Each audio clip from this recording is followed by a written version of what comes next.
بسم اللہ الرحمن الرحیم۔ السلام علیکم ورحمۃ اللہ وبرکاتہ۔ الحمدللہ، آج ہمارا اردو زبان کا 48واں سبق شروع ہو رہا ہے۔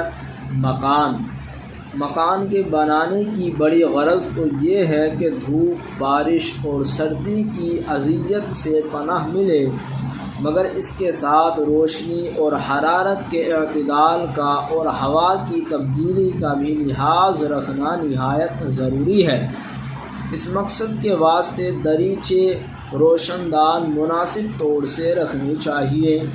تنگ و تاریک مکان میں جہاں روشنی اور ہوا کا گزر بخوبی نہ ہو، انسان تندرست نہیں رہ سکتا۔ تنگ اور بند مکانوں میں آدمیوں کا ہجوم ہونا یا آگ کا جلنا نہایت خوفناک بات ہے۔ زچہ اور بچہ کو تازہ ہوا اور روشنی سے محروم رکھنا برا طریقہ ہے۔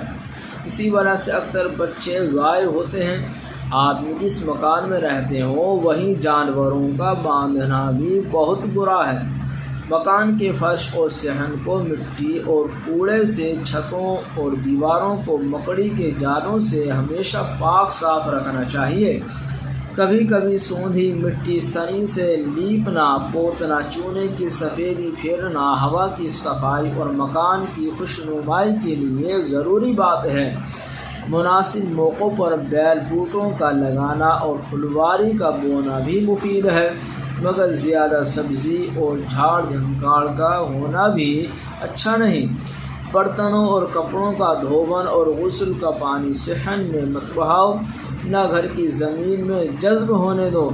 اس کے بہہ جانے کے لیے نالی بنا دینی چاہیے۔ پخانے کی صفائی پر زیادہ توجہ لازم ہے۔ جب تک غلاظت اٹھائی جائے، مٹی یا راکھ اس پر ڈال دینی چاہیے۔ اس سے ہوا میں بدبو نہ پھیلنے پائے گی۔ گھر کے آس پاس کوڑے کا انبار یا مرجھائی ہوئی نباتات کا ڈھیر ہرگز نہ لگنے دو۔